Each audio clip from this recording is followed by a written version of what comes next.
Today we're talking about Something About Mary. Is it the Frank or the Beans? One of our all-time favorite comedies. Mary's a fox. And it says, bus crash, 12 kids die. What does it cost us? I love her, man! You find out not only is he not British, he's a pizza delivery guy. He's not British at all. Yeah, that's a very good query, Mary. Well done. Holy dude. This whole scene back and forth when he's talking about Mongo. He's got a forehead like a drive-in movie.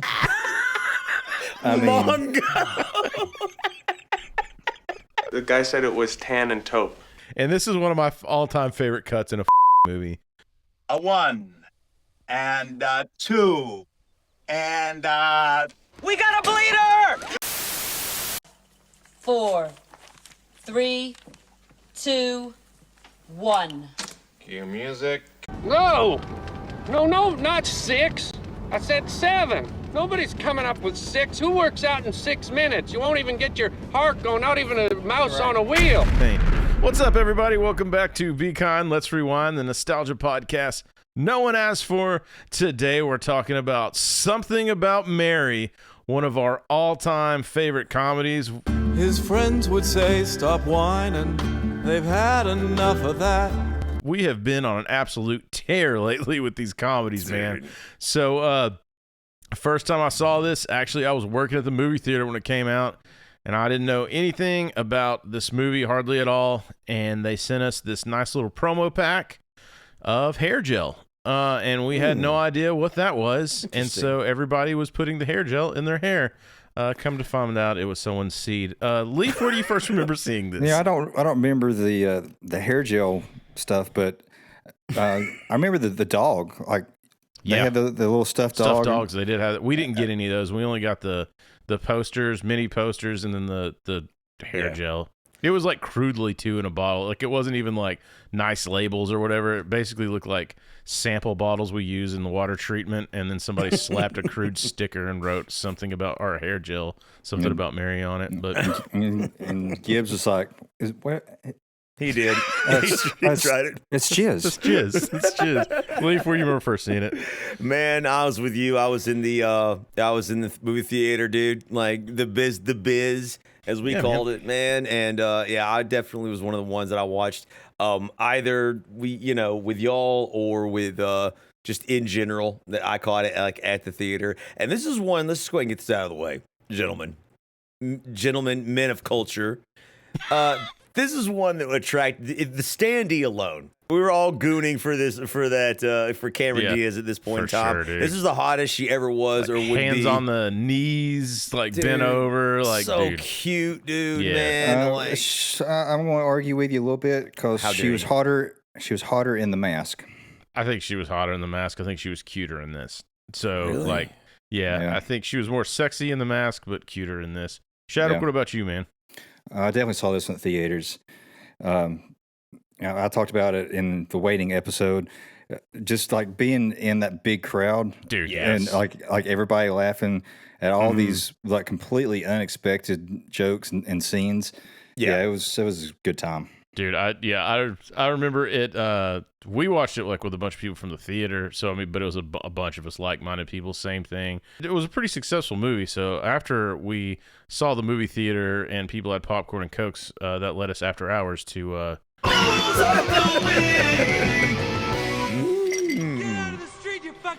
Dude, I was ready. Listen, man, when you go to a movie theater, don't fucking drop your Coke and popcorn. Somebody's got to clean that shit up, assholes.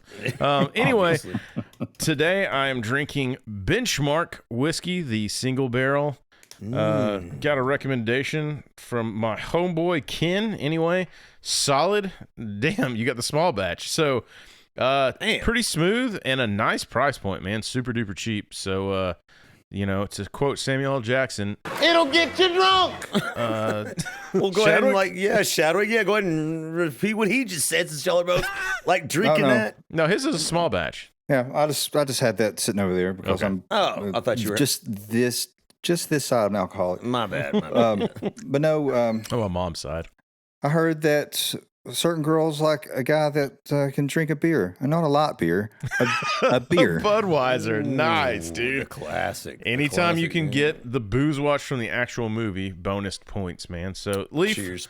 What do you got there, brother? Cheers. Indeed, I'm glad that you and Chevy didn't leave me alone with the benchmark. Otherwise, I'd have been Steven Glansberg drinking a delicious Yinling all by myself, man. Dude, one of my probably my favorite light beers. Dude, awesome, man. So don't forget, guys, I think we talked about it last week. We'll probably talk about it in depth later on in this episode, but Patreon is up. Go to Patreon, Be Kind, Let's Rewind. Going to have bonus episodes on there, outtakes, all kinds of shiz. More bang for your buck than anyone else's Patreon. And we already got content rolling right now. Yeah, so man, go over there, support us, and we'll talk a little more in depth on this later on. And shout out Rewinder of the Month, still Salvatore, brother. Thanks so much for all the support. Hope you got your swag. And if you as well would like to be a Rewinder of the Month as well, be sure to hit us up on all the socials. We're on Facebook, Twitter, Instagram, TikTok, Dow Jones, Stock Market, Exchangeogram. We're on satellites. There's a lot of satellites and radios, man. So Twitter, my face, my face, your space. And if Salvatore was here with us right now, he would tell Chris to make sure he takes his Z-Biotics. Ooh, that's right. zbiotics.com/bekind or promo code bekind. Be sure to go get them. Tell them Be Kind, Let's Rewind sent you. And I don't need it tonight because I'm not really drinking. I'm just drinking beer. You definitely ain't getting paid nothing. Dude, my grandfather there used to be stories about him. He would sober up with beer after a weekend. It's a real man. So just like I said, just a little bit on my mom's side. I always I have to sober up with Bloody Marys. I mean, it's a good one to sober up with. All right, Leaf man, kick us off with some boring ass facts. Absolutely, ladies and gentlemen, for the uninitiated, there's Something About Mary is a 1998 American romantic comedy film directed by the illustrious Farrelly brothers, who co-wrote the screenplay with Ed Decter and John J. Strauss. Is it Farley or Fairly? Fairly. Okay. Yeah. You already do that? I think most people, nah. All right. I think most people say like Farley. So like now everybody knows it's Fairly. People. It's the Fairly brothers. Yeah. Hey, shut up. Hey, shut up. Yeah, I've heard it both ways. But anyway, yeah, the Fairly brothers, and I have a horrible admission to you guys today, right. and this may be the end of the podcast. Here it comes. I, for some fucking reason, Wait a minute, are you going to tell me you're a party? I mean, if you're going to tell me you're a party, I don't think I can handle it. Shout out Teen Wolf. I, for some reason, never correlated Dumb and Dumber with the Fairly brothers. Just for some fucking reason, never. Really? Never. And when I started looking back at like what they wrote, I was like, what? How?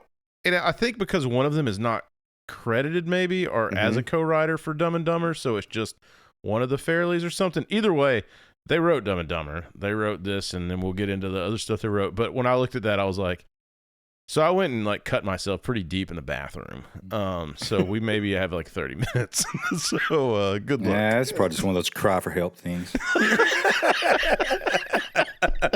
You went across the street, not down the road. You're good. Yeah, that's bro. true. Yeah. The Help film me. The film features Cameron Diaz as the title character, of course, also starring Ben Stiller, Matt Dillon, Lee Evans, and Chris Elliott, who all play men who are madly in love with Mary, vying for her affection. This film did not, however, feature Cameron Diaz's bra. Tight little package. Affirmative. It did not. And thank you very much for that. So they also... so perky. To the Dumb and Dumber credit, they were looking at... The studio did not want Ben Stiller. That was their number one choice. So they started reaching out to Jim Carrey because, he had worked with Cameron Diaz before. They had some other names that they're reaching out for because Matt Dillon turned it down the first go-around and came back to it. So there's some what-ifs out there, but it turns out like it's kind of weird that the cast they wanted ended up coming back around and they got who they wanted. But I mean, they got it right on their first fucking call. So well, I have a confession to make also. I am not a huge Ben Stiller fan.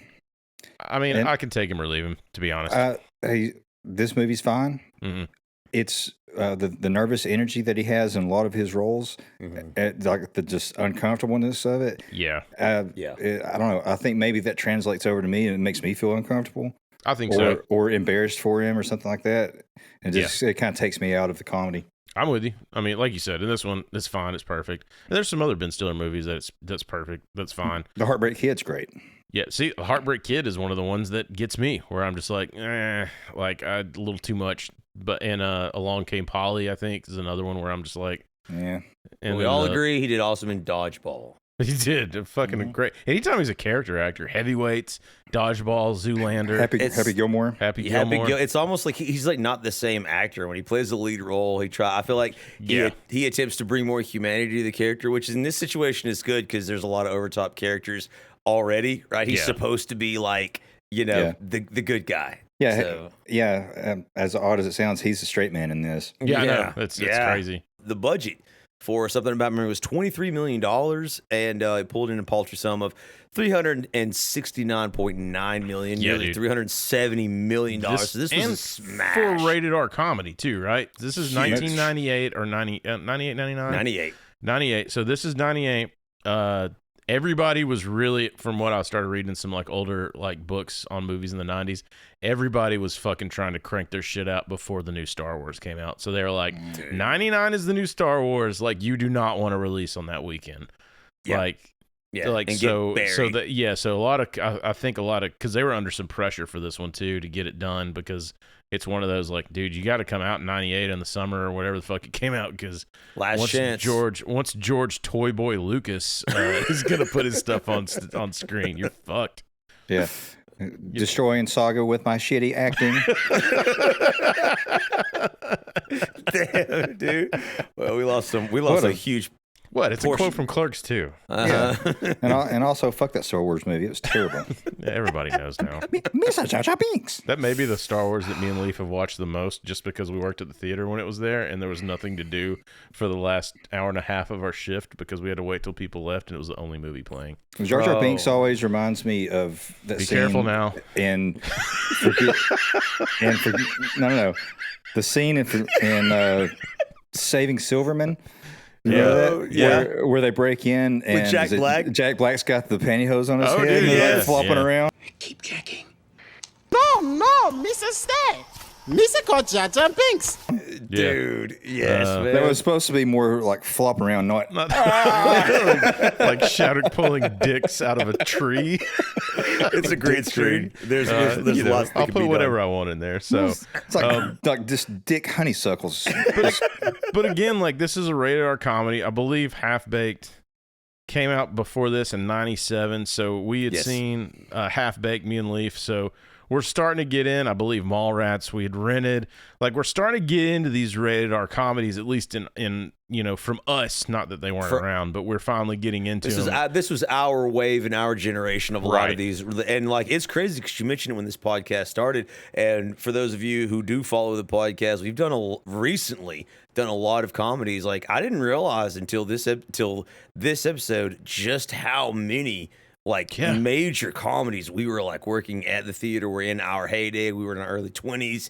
It was our demographic and into it. There's so late many teens, good ones. Early 20s. It was just great. And this one was one of those that I remember being like, holy shit, like every dude that worked there, because obviously most of us were like 18 to 22, and we all were like just laughing our ass off. We talked about this fucking movie for 3 or 4 weeks straight. It was sold out all the time on the weekends. Yeah. How are we ever expected to be respectful members of society when we grew up with like Zach Morris, Kevin Arnold? Yeah. And then you have Friday, Waiting. Yeah.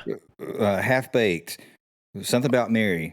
Dude, like all those things like formed our personalities. I know, exactly. It's not our fault. We're just a product of society. Yeah, we are, dude. And not to mention D-Generation X, so I told everybody to suck it. It didn't work till I was in my 20s, but it finally did.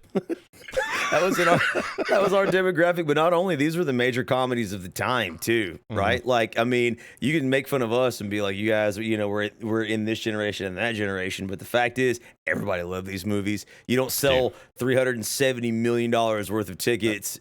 I mean, again, like even Waiting didn't do great. Even, you know, dude, I was, which we'll cover Office Space when we get to it. It fucking just died in the box office. I don't even think it made budget back. It ended up being one of the top rented movies of all time. Yeah. Well, or DVD sales.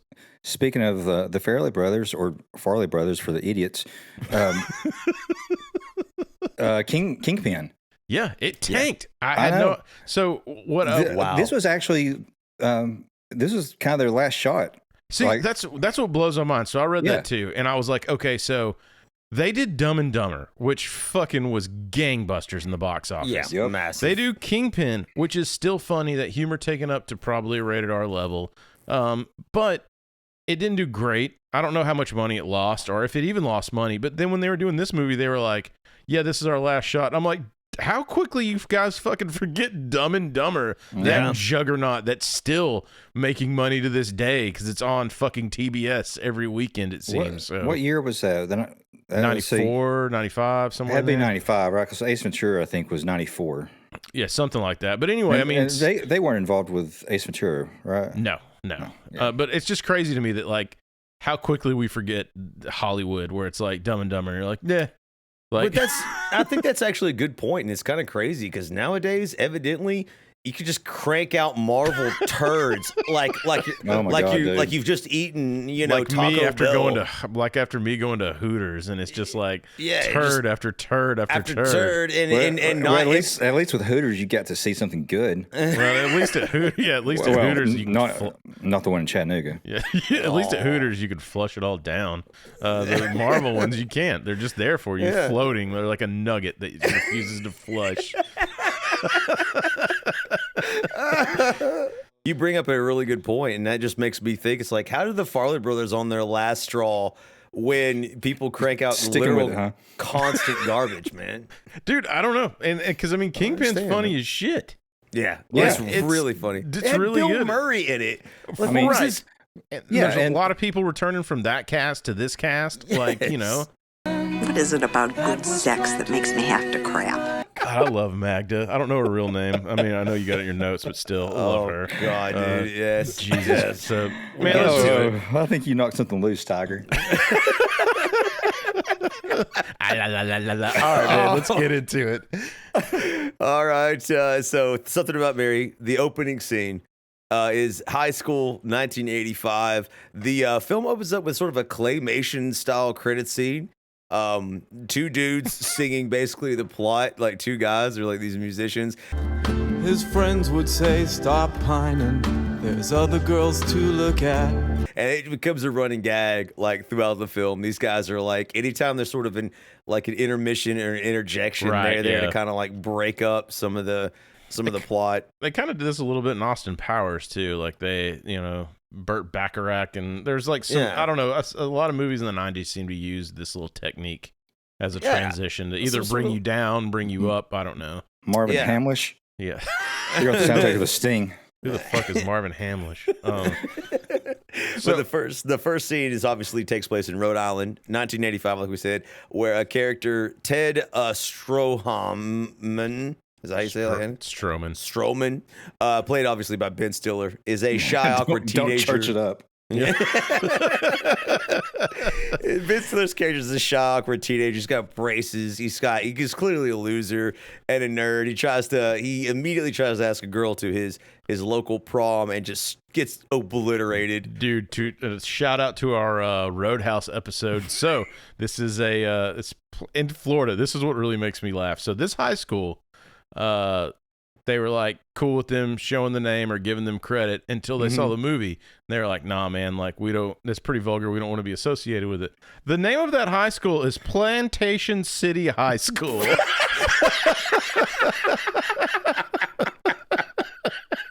Just cut in that. You can't even make it up. You can't even fucking make it up, bro. Just cut in that clip from Waiting. No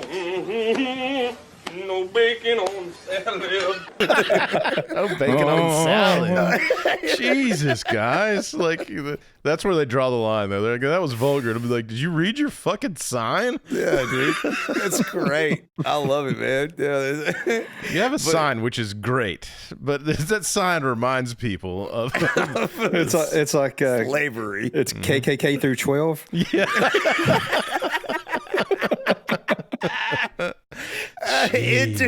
Enter Mary Jensen, the title character of the film, played, of course, by Cameron Diaz. They tried to make her look younger too, wearing those god awful pink pants. Yeah, I thought they did a pretty good job with. I mean, as good as you can. Ben Stiller looked younger in this. The braces help and the haircut, and she looked younger. She looked a lot younger in this. Like she did.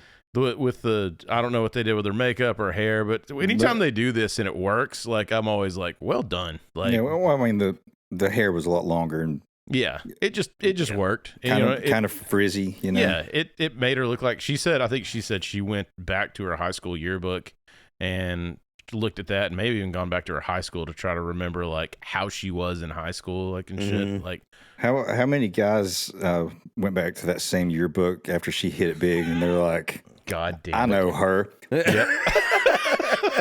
I don't remember what the band name was, but it was a band that our friend Tish knew, and they had a song called "I Jack Off to Your Yearbook Picture." We knew some classy musicians back then, didn't we, man? Some real class acts. Class act. That's what I'm saying, man. So, you do see her brother Warren here.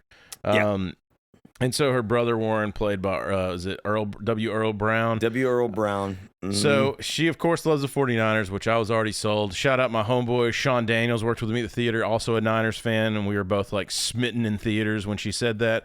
Mm-hmm. But you know who they wanted to say this? Funny Leaf with his pronunciation. They wanted Chris Farrelly for Warren, and he fucking passed away. And that would have aged terribly. I think so, dude. This is a step above like Forrest Gump. Like this is a little too far. I know this is after, but this is are we borderline Simple Jack, which is relevant? You was farting in bathtubs and laughing your ass off. I mean, the Farrelly brothers, they defended this like because they're not making fun of him. Like, no. I'm not saying that at all. I'm saying the casting for this. No, was perfect. I get what you're saying, but like everything that I've like read or listened to, like, trying to prepare for this episode, it's just people talking about, oh, it's so terrible, you can't do that. I'm like, this shit is funny. Like, they're not making fun of him. They're not making fun of the condition. They're not making fun of anybody that deals with anything like that. Right. The hilarity comes from like Healy not being politically correct. Like just saying all the crazy stuff. It's the Always Sunny joke. The joke is they're terrible fucking people, so they can say all this fucked up shit and do whatever. Like I'm with you. And this actor, I want to say he was in The Ringer too, which I found out the Farrelly brothers also had their fingerprints on. I think they're producers or some shit with Johnny Knoxville in The Ringer. But it's crazy to me when I first saw him out of character on the DVD. By the way, shout out DVD bonus features because I watched some of those on this because I actually had this on DVD. I was gonna say, full disclosure though, like he's not mentally handicapped, right? Because you were the first person to tell me that because I had no idea. Like he's so convincing. Tripped me out him talking, and I was like, "What's happening?" He's not. Yeah. But he said he had to figure once he figured the walk out. Then he said everything just like fell into place. Like once he because he's fidgeting with stuff all the time and constantly. Yeah, man, the way like he does his fingers all the time and his like facial tics. And I mean, it's a good acting job. I'm sure like now today or whatever the fuck, it doesn't matter. This was 1998. It's acting. And again, to Shadwick's point, they weren't like the character is the character. They're not making fun of it. They're not putting it down. If anything, like he's beating the shit out of everybody. Yeah, and it makes Mary even that more endearing. How quickly? Okay, so let's just talk time here because I did read that the first cut of this was 3 hours and 30 minutes. Released the Farrelly cut, but like, this movie when she comes to Warren's aid, because we'll just kind of glaze over this scene. Like he's looking for his baseball. Somebody's like, hey, she knows where your baseball is, but she calls it this. And so then he's like, have you seen my wiener? And this dude tries to fight him. Ben Stiller tries to break it up, trying to tell him, hey, man, like, he defends him. You're right. And then he gets shoved down. And then Cameron Diaz comes in, defends him, calls him a jerk. And she's instantly a sympathetic character in this movie in fucking 2 minutes. She didn't say a word. And she's instantly like sympathetic. And you're like, she's a good person. And that's good script writing. It is. And time saving. And it does the same thing for Ted. Yeah, exactly. For Ted. So now Ted is... He's thinking like, okay, like, so, he doesn't know she's a 49ers fan, but he probably doesn't care. He doesn't. But him defending her mentally challenged brother, it endears him to her, and she's obviously beautiful. Yeah. And he's like, he outkicked his coverage, like all of us. I think that Joe Montana is like the most underrated quarterback. I mean, he should have been a first-round draft pick. Look what he did at Notre Dame. It's so ridiculous. And what's great is, I don't know if you guys noticed this, Shadwick, you may have picked it up. She's talking about Joe Montana. Oh, yeah. And in the conversation. How he's underrated. Yeah, how he's underrated. Yeah. And this is essentially in the 80s when he first got drafted from Notre Dame, and he wasn't even a starter for the 49ers. Anybody that watched that Joe Montana documentary on Peacock? Nerd stuff no one cares about but me and Shadwick. But, so when she's talking about, and then later on in the movie, she's actually like talking about Steve Young and shit. And I'm just like, you know what? Like, how do I just pop the question now? 18-year-old Chris was just like ready. He was like please, dude. I couldn't leave the theater. You ready to pop something? Dude, I couldn't leave the theater for like 15 minutes after this movie was over. They're like, you okay? And I'm like, I just got a stomach ache. Yeah. Do you have a math book or anything? I'm gonna have to just tuck it up inside the belt. Maybe a pamphlet, something. Seven-day Adventist, anything. But during their conversation, she does ask him to prom. Are you going to the prom? Huh?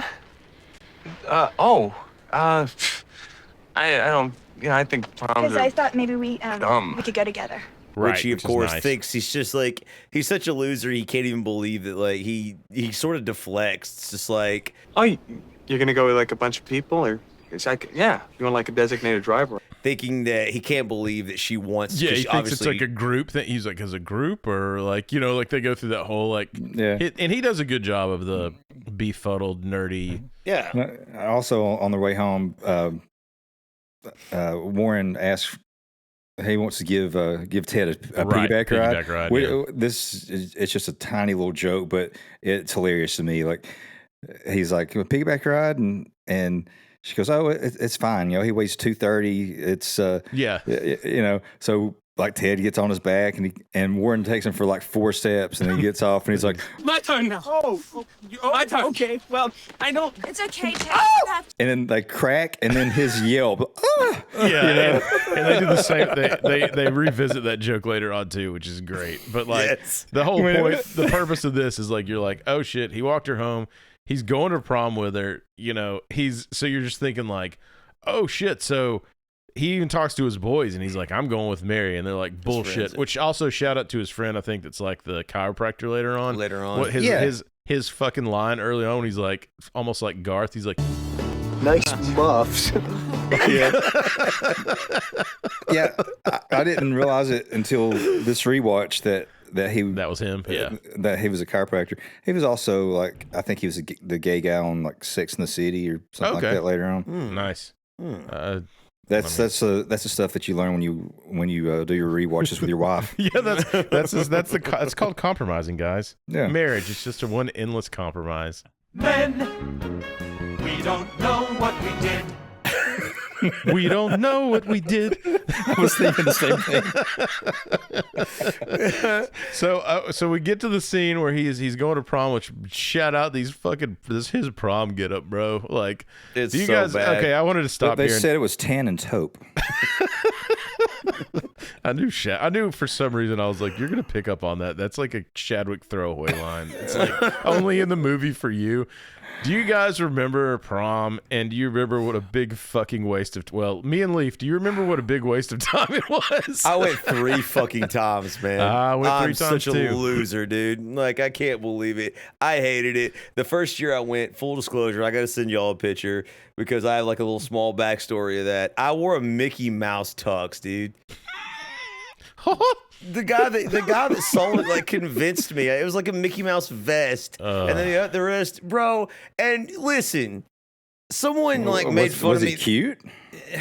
I thought it was kind of cool, man. But there's a worse like problem. Someone had made fun of me recently because I guess my cheeks were fat. And I smiled, and they said my eyes were too thin. So in the prom pictures, I tried to make my eyes like wider, and I look like a freaking serial killer, bro. You're like, give me my goddamn money. I look crazy, dude. You're going on the warpath, huh? Yeah, bro. Oh man, it was so bad, and none of my other proms were any better. I was with my Plus girlfriend. the prom was on the second floor. Yeah, that's why I had to wait at the bottom. My girlfriend danced with somebody. She didn't tell me who it was, but it was fun. It was fine. She went home with him at school. Yeah, mine. I ended up doing a work swap where it was like she didn't shit right for a week. You ain't going to SHIT right for a month. I did a work swap where it was like somebody at work we were just friends, and I was like, I'll go to your prom if you go to my prom. Yeah. And then it ended up we did that I remember when I got to her prom, I actually knew people at her school, so literally I was there to take the picture, and then I hung out with those people for the rest of the night. Like I don't even think like she rode home with me. Like it was definitely just a nightmare. Money not well spent, and you had to comb your fucking hair. Like I don't screw that noise. Yeah. Man. I also went to 3, and my senior prom, I didn't go to mine. I was dating a girl that went to another school. Mm-hmm. We went to hers, and then ours was like the next weekend. I was like, I've fucking had enough, you know. You don't know her. She goes to another school. In addition to the number of girls in the Niagara Falls area. I don't know, man. Anytime I see the prom shit now, I'm just like, yeah. And I wonder if do girls think that too, or are girls just like, it was magical. I got my picture taken and I looked cute. Yeah, that's a good question. I don't know how women feel about like their prom photos. Well, women please comment in the comment section and let us know. One of you, let us know how much you spent on prom. Yeah, because I think I was like $59 on a tux, and I was fucking out. And then however much a corsage cost. Y'all didn't pay for dinner. Y'all didn't go out to dinner. Oh, yeah, I had to we pay did. for that shit too, we did that dude. shit too. It's a fucking disaster. God, you remember where you went? One of the times I tell you we got in trouble because again it was a theater thing. We went to the Loft, which was like this nice restaurant that we did like movie theater swaps with. Yes. But apparently I was the only one of the 6 of us that tipped, and so we got the food for free, and it kiboshed that we no longer had to deal with the Loft after our dinner apparently. And I was like, damn. And I was like, I thought the $3 you'd be happy with the tip I gave you. Damn. You should be kissing my ass. I mean, that's 300% more than what you paid for, dude, right? That's what I said. No, actually, I think I left like $5 or $10. Or no, I left. No, I'm just kidding. I think I left $20 for real, which was a lot for me back then. And I didn't really have that much food. I don't know about you guys, but like when we go out to dinner, like I always pay, but I'll slide the check or the receipt over to my wife so she can fill out the tip part. Cause my wife does the tip too every time. No, I don't like to sign things. I make sure that I tip generously because I was like, I'm only like one curse word away at work from being that. So that's just, that's about the only industry I'm qualified for. So pussy's not a curse.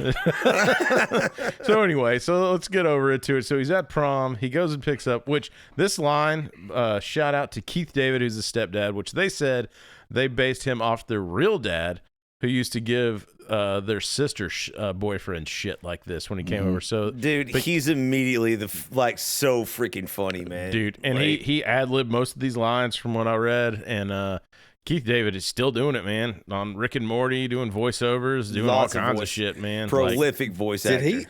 Was he Spawn? Did he do the voice for Spawn on the HBO animated series? I don't know. You'd have to look it up, but I mean, like he's done a ton. But my first date with my wife, I went over and her stepdad pulled the same shit of prom. Barry went to the prom 20 minutes ago with a boyfriend Wookie. And then I was just like, I've seen something about Mary. Also, shout out Coach, you're amazing. So me and Coach were fast friends after that. But anyway, yeah, he did do the voice. You're right. Oh, Shadow. nice. Yeah. Good call, Shadow. Keith So, David Spawn. So he's over there. You know, he meets the stepdad. To informs him that she left with Woogie not too long ago. Woogie. And Don, or you find out later, but good old Woogie, the name you keep hearing about. You get to meet her mom, who is fucking hot. I don't know what it is. Maybe it's just we're older now. Marky Post, man, from Night Court. Yeah, dude. Yes. Jesus Christ. I don't Yeah. know. Sign me up. Man, Spray some yeah. Bactine on me. I always had it for her. Yeah, me too. I don't know why. Like, she's hot. Holy shit! Ted comes in and he says hi to Warren, and Warren completely dismisses him, like, you know, because he's watching MTV just like we were. Yeah. Shout out MTV episode. But then when Mary comes down, she's like, Warren, did you say hi to Ted? About 10 times. Just a line that we use 1,000 times. No real good reason. Just if somebody asks you if you've done something You have to and you say didn't 10 times. about 10 times. Yeah. So he does try to give him. He's got this trick up his sleeve. He's got a baseball. It's autographed. That he's going to give Warren. But anything in a Farrelly Brothers movie is not going to happen as it should happen. And Hey, Warren, I think I found your baseball. You seen my baseball? Well, if it's a big white one. turns out Warren's got this thing with his ears, and also Warren apparently has been watching a lot of 1970 WWF and learned a move called the airplane spin.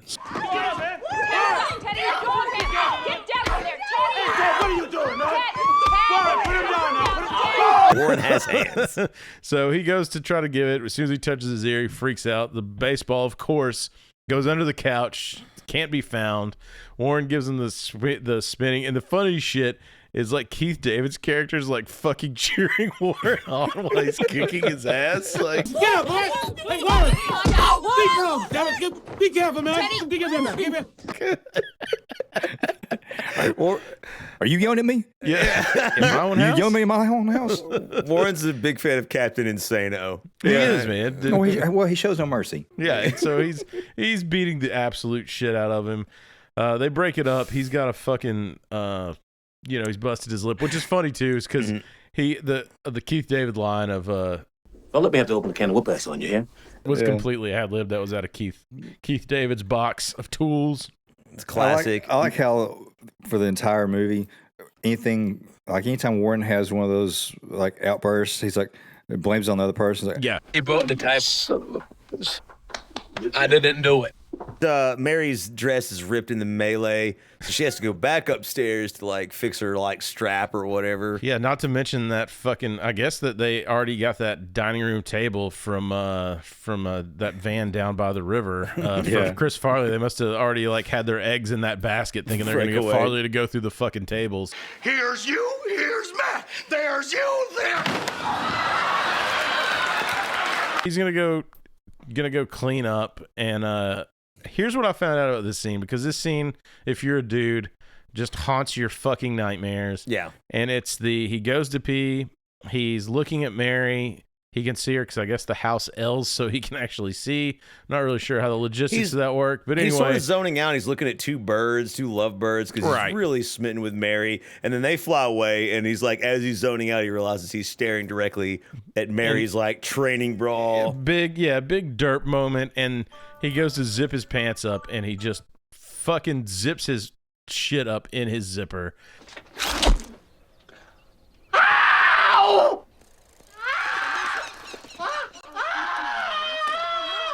And when he does that, he screams, and every dude in the theater does, oh. Yeah. I actually heard some guys, actual grown men, scream with him. Dude, so I found out this is how this gag came together. This shit happened to the Farrelly brothers. It was a classmate of their sister when she was in 8th grade. They were coming over here. It happened. Her parents, who apparently are sweethearts, took care, made sure the kid was okay. Didn't tell anybody till years later. And so, because if they had told somebody, like, that kid's high school, like, you're fucking done. Like, you're out, dog. He's like, cooked. that's it. Yeah, so, but they didn't tell him, and so when they told them years later, they were like, okay, like, that's a funny fucking story to put in a movie. And they did. And this proceeds to be one of my favorite fucking back and forth with Keith David and Ben Stiller. Yeah. And he's asking him exactly what he's dealing with because you know the mom thinks he was masturbating. Which masturbating. Which Warren picks up immediately. And dude, when he comes in there, Exactly what the hell is the situation? What, did you shit yourself or something? Oh, I wish. I got it stuck. You got what stuck? It's so crude, man. Like he just. I love he's got his glasses in his pocket. He takes him out and he looks down and he's like, "Oh!" Like he grabs his own dick. Yeah, I know. like, Then he's like, "Honey, you got to come in here and see this. Don't worry, she's a dental hygienist. Dental hygienist." She'll know what to do. And I love this is like what the Farrelly brothers did so great until fucking Shallow Hal is the things just keep getting worse and worse and worse and funnier and funnier and funnier. Also, I forgot to mention this early. They actually did some writing on Seinfeld a little bit like early on. So anyway, so they have that sense of humor where it's just going to go off the rails, right? Yeah, it's awkward and it keeps getting worse. The scenarios because it does. She sprays Bactine on it, and it's kind of the Jaws thing that we talked about before, where it's like they don't show it, and them not showing it, you're just like, oh Jesus, like you're imagining it, and then when the fireman shows up because they heard a woman scream, the fireman shows up and looks over, and then they show it on the screen, and you see what he meant. How did you get the bean above the Frank? Yeah, and that's so funny too because when the very first time he uses that phrase, is it the Frank? Is it the beans or the Frank? Or right, the Frank?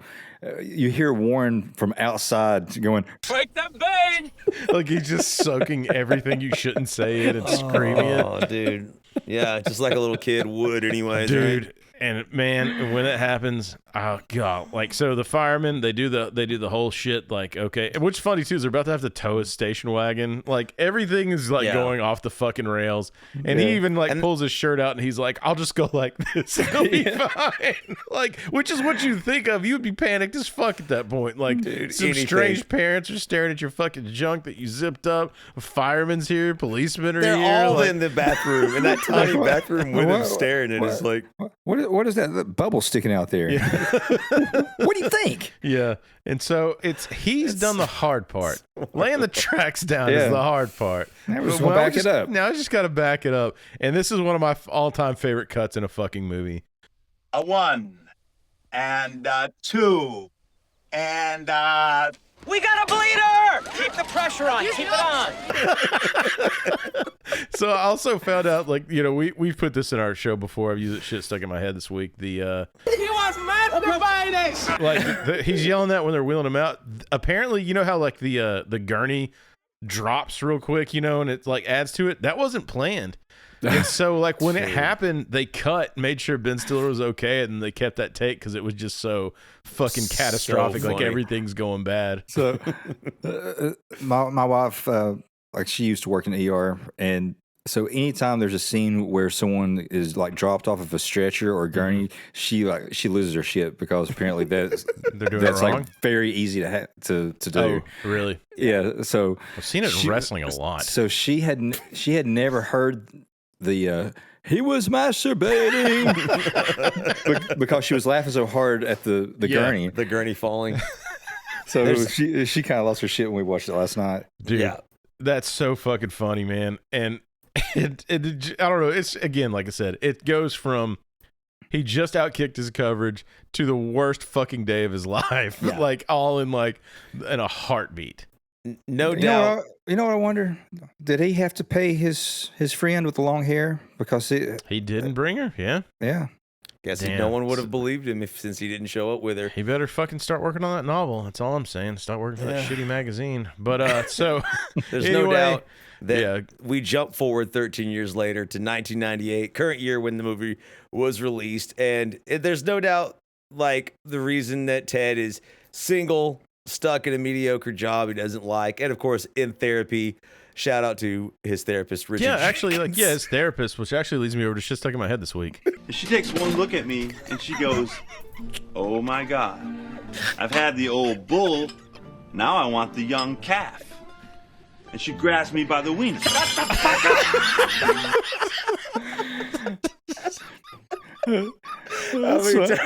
That's so funny, dude. 'Cause when we were watching last night, I was like, get your liver spotted hands off her. Yeah, she's insane. As soon as I saw, and he is great at this too because he's eating fucking lunch. He's not even in the room. He's not even in the room. He comes back. He forgets he has his fucking napkin on. He wads it up, just throws it behind him. He's trying to chew slowly, sit down in the chair slowly, like so he can't hear him. Fucking amazing comedy. Like nothing's going right for fucking Ted here, you know. Nah, he's in terrible shape. Immediately after this, we meet his friend Dom, who is an absolute dickhead, played by Chris Elliott, who is a dickhead in a lot of shit he's in. The guy's a brilliant comedian. God, he's been in a lot of different things. Did you know? I don't know if I mentioned this in previous episodes before. Chris Elliott was one of the rare ones on SNL that didn't write. Like, was solely a talent on there. Like, didn't write at all. Like, I don't even remember him being on SNL. He still have. If I can find it, it's one of my favorite fucking skits in the world. It's the one where he was Jeff Daniels is on there. If you know, you know. He was also in a for those who remember it, a sitcom called Get a Life. And it was absolutely freaking hilarious. I do remember that. And he was, I mean, recently in Schitt's Creek. Anybody that watched that, which is fucking outstanding. Shout out our girl Catherine O'Hara in there. But and Eugene sponsor our Levy. podcast. Sponsor our podcast. Everybody on the show. But yeah, man. So Chris Elliott urges him to get a private investigator, and you can see Chris Elliott just fucking kind of over him talking about Mary. That's kind of what you get. Is like it's like Jesus. Here we go again. Because Ted's never been able to move on from that incident. Doesn't the therapist like roll his eyes? Like, dude, I know. He's just like until he hears the therapist rolls his eyes until he hears about a rest stop. You know, rest areas are homosexual hangouts. The ongoing joke is that's where a homosexual hookup is at the rest stop. Which I guess was a 90s thing. I too young truckers to remember that, blowing each other at a rest stop. I guess, man. It's just it was a hangout apparently. This is a bathhouse for the road. So lot lizards. Yeah. But so Ted ends up hiring Patrick Healy, and he is a claims investigator that is, dude. I've seen him in. Obviously, well, I was told he was in Wild Things. I don't remember him in Wild Things. But, Me neither. But no, man, like he was a totally different character in Wild Things. I've seen him in so many other things. He he said this was like one of the first cracks at comedy he did, and he fucking hit it out of the park. There was a outtake in or a special on the DVD where it was the scene where he's, gonna go take Mary on the date and she takes him to the architecture thing. Mm-hmm. And it was like the Farrelly brothers, I forgot which one, but he was coaching him on what to do. And it was just cool to see the process of them not arguing, but being like, the Farrelly brother dude was like, when she's like, I'm taking you to this art exhibit, he's like, I want you to like jump back. And he's like, that's like too cartoony. Like, I don't want to do that. Like, I'll, be like, if I don't do that, man, I'll get the shakes. Like, they came up with that line together or something. Yeah. But it was cool to see that process. And it made me realize, and I'll probably just get castrated for this, Cameron Diaz is a pretty fucking good actress. I mean, for what she does very well. Like, she is good. You know what, like, is so attractive to me about her is her laugh, her little giggle. Yeah. Because it's so sincere. Yep, and she did that. I saw in some takes that weren't in the movie where and so you could see her trying different shit, like where she would giggle in one spot, another spot, and it was like it just felt real. Like, and I was like, damn. Like, I mean, I always thought she was kind of a Streisand, but she's rocking the shit out of this one, So. Another person is that Kaylee Cuoco from Big Bang Theory. Yeah. Same thing. And I think maybe on that show, like, she was probably genuinely laughing a lot. Oh, I'm sure. But yeah, just when you have that genuine little giggle from girls, it's intoxicating. We're big laugh guys, but I do like that. When he's talking to Healy, Healy thinks it's a stalker case. Hey, I'm not a stalker. Right? She's a friend of mine. Oh, sure she is. That explains why she's got an unlisted number.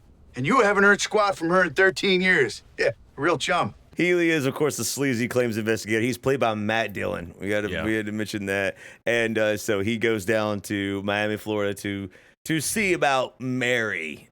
And so the guy that picks up Healy at the airport, apparently, like, if anybody that's had the extended version, there's like this story arc with that guy that kind of got cut for time. Again, like I said, it was 3 hours and 30 minutes on the original. The one that I watched was the extended version. That's Jeffrey Tambor, right? Plays Sully, that character. And so he like regresses, I believe, into alcoholism and gambling, and he ends up getting eaten by his fucking anaconda or some shit like in there. Like, it's crazy, but they just ended up cutting it because he was in there for what, 2 scenes. I think he picks him up. He has a nice line of Does he bite? A little bit.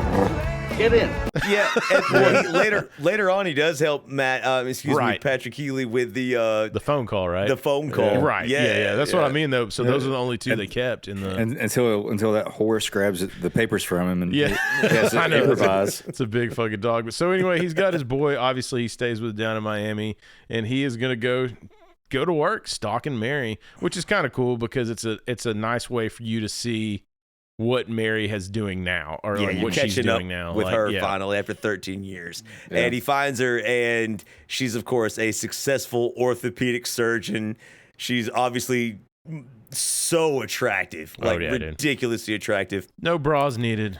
No bras needed. He catches her changing clothes. He's expiring on her, and she's obviously still devoted to Warren and looking after him. Donating her time to helping special needs kids.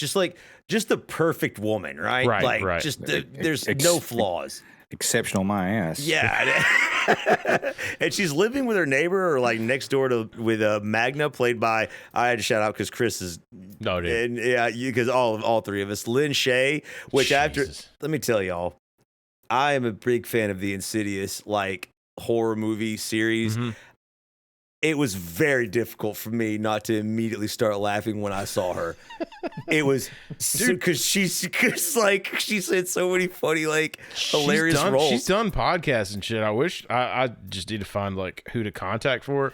But I saw her on a podcast, and she's so fucking sincere and such a nice lady, and just generous with her time for the podcast, everything. I was just like, sponsor that podcast. Yeah, please, right? But love her. You think she got to keep those prosthetic tits? I think she said she did. Someone asked her. Yeah, that's pretty fucking awesome. Yeah, I'd have those puppies mounted on a wall somewhere, right in the foyer, right when you walk in. Yeah, so you got to see him. Proud. So we find out Mary, however, as good as she is, she's still single. She used to date some sports guy named Brett or something. Brett Bob.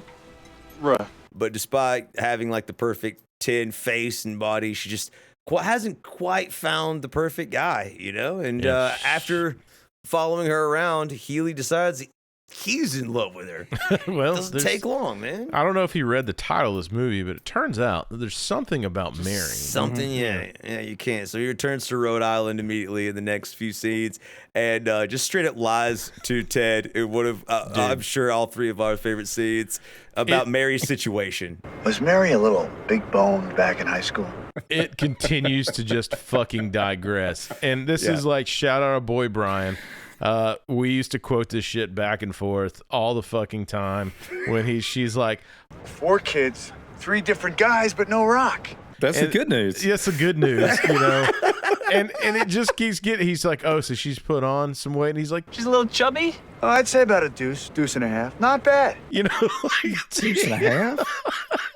Ben Stiller just fucking to steal one from Norm. He's crestfallen over devastated. What has happened here. That his Mary has not turned out like he thought that she would. And she's in a wheelchair, evidently. Hyperactive little fuckers too. Tough to keep up with in a wheelchair, I bet. Oh, she's in a wheelchair? Mary's in a wheelchair? I thought that was part of your kick.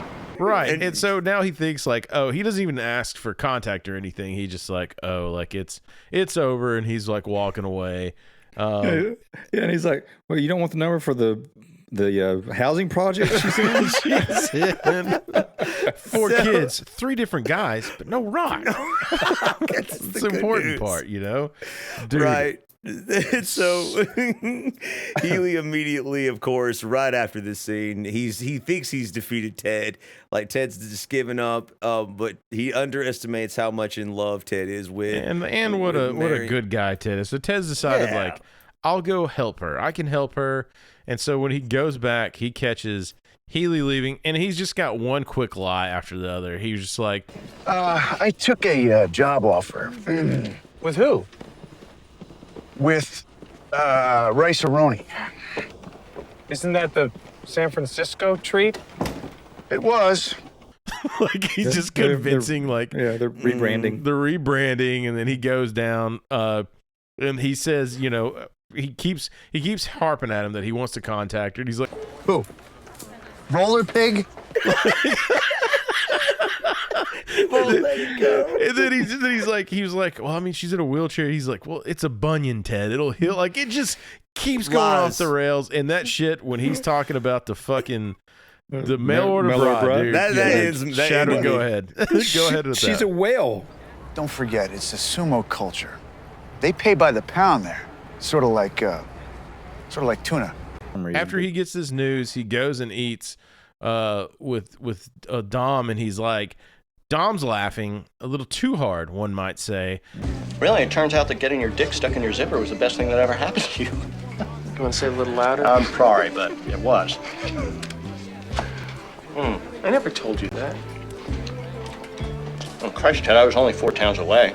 And then Ted's like, I gotta leave anyway. I'm helping my boss's brother move tomorrow. And he's just like, who's that? And he's like, I've never met the guy. And then it just pans to him with a fucking massive piece of furniture on his back. He's like a whole armoire on his dude, back. on his back. And the guy's like, handicapped, and he's just like, talking shit the dude, whole he's time. Heavy. But I wouldn't give to know what heavy feels like, you insensitive prick. And I was like, dude, Leaf, you should go as that guy for Halloween one year. Why? I'm that guy all the time. No, try something new. Yeah, Jesus exactly. Christ. Learn a new hold. But so he does. So yeah, Ted ends up injuring his back, and he has to go to a chiropractor, which turns out to be one of his friends from the 1985 flashback scene from the beginning of the movie. Nice muffs. Yeah, and he obviously cannot shut up about Mary. Ted just talks about her to anyone who will listen. So he brings her up because he still just can't let her go, like out of his mind. Dude, there's just something about her. And dude, the chiropractor immediately is like, dude, well, last time I saw her, he was like, wait, you've seen her? And he spills the beans to Ted. You know, I'm a chiropractor. She's an orthopedic surgeon. She's a what? She's an orthopedic surgeon. And, oof, she's still a fox. Yes. And so Ted immediately goes to Dom, his best friend and confidant. And Shadrick, you pointed this out last night. What exactly was Dom's business talking about when they when Ted interrupts them? He's got one like the easel, you know, with the big like sketch pads on it. Yeah. And it says bus crash, 12 kids die. What does it cost us? To show you kind of guy Dom is out of the fucking gate. Like, he's even had some shit where they met earlier where he's making his wife bake cookies and shit for him. Like, he just sucks. Like, he's an ass. Yeah, man. Like, there must really be something about Mary because he's got it made. Like, yeah, I know, dude. She's making him cookies and giving him blowjobs while he's on the phone. Yeah, I vote we keep them blowjobs. So now Ted's decided, you know what? I'm gonna go down and I'm gonna go see Mary. So as this is happening, this is when Healy starts to date Mary, and he hits her with we talked about this, I believe, in our John Finkel episode. So he's at the golf course. Healy sees Mary, which, by the way, they tried to bring in a stunt double for Mary for the golf swing for Cameron Diaz. Yeah, and her golf swing's better. Her golf swing was better, so the stunt double got really talented. She's like quite the athlete in real life, right? Like, yeah, I think so. I think I read somewhere like she's broken her nose like multiple times when she's surfing. Really? Like you know, wiping right, out. Yeah. I mean, she definitely had a good golf swing for sure. And then, so he actually, I also read too that that Matt Dillon's fucking dad was a golf pro, and apparently he just sucks at golf. Like neither of them were like acting; they're both just terrible and good in their own right. And so anyway, he's trying to hit on her. Nothing's going good with it, and he busts out the line. Look, I'm sorry to bother you again, but. Got change of $1? No. All I got are these damn Nepalese coins. It's just such a flex. Because it's like, yeah, he has spied on her this entire time. He stalked her. He has this listening device where he just basically parks his car outside of her, like her house. Dude, he's got the intel. He has the intel. He knows that she's obsessed with Nepal. She likes architects and people who are intelligent and have everything together. So he's trying to make him, he's basically scamming her, trying to make himself seem. Everything she said that she wanted, now he's going to be that. So she's like, you've been to Nepal? And it's like, oh, not in months. I don't even know why I bought the damn place. He just like walks off and she follows him like a lost puppy. And I love, dude, I love, again, it's just a cheese factor. When he opens his fucking door and like all these like plans fall out, like these rolls of scrolls almost of building plans. Because he's an architect. Like, you know, he's kind of sick of talking about it anyway. So, but it's true passion. I work with retards. Isn't that a little politically incorrect? Like, bullshit. The hell with that. Yeah. What's going to tell me? I can't hang out with. Like, holy shit, dude. This whole scene back and forth when he's talking about Mongo. He's got a forehead like a drive-in movie. Mongo. I mean, and like he's telling her that they keep him in a cage. You got to have his cage. Keep him in a cage? Well, it's just an enclosure. No, but they keep him confined. Right, yeah. That's bullshit. Well, that's what I said. So what he's done is he's got Mongo a collar and a lead that can run on a fucking clothesline so he can play and dig. That's what got me. And Mary's she's sold. You know, so now she's gonna go out with this guy. I mean, some of the stuff he's been saying is making a lot of sense. Well, I mean, also, let's just check the boxes. He has a place in Nepal, and he's an architect, so he's fucking loaded. So you can overlook a lot of things when that's the case, apparently. So, evidently. As coveted of a character Mary is, a little bit of flaws maybe on this one, seeing... She's still a woman. To her, it becomes an endearing... like trait, because he never says like the right thing, but deep down she still believes he's like a good person. Well, and also don't forget too, he's like listening in on all of her conversations she's having. So he's like, he never takes a day out. He sleeps in his fucking car, like waiting on her, like to say anything that he can pick up to get an advantage. Yeah, against her, or to try to get in closer to her. Dude. And so they go on. They start going out, and like I guess it's a first date, and she's going to take him to this architect place, right? Like a seminar or just I don't know, exhibition or something. Showing where they're showing architect buildings, and that's what Chris was talking about earlier, where he's trying to not put himself in that situation. First, I have a surprise. Surprise? Yeah, it's the architecture exhibit. Architecture exhibit? Yeah.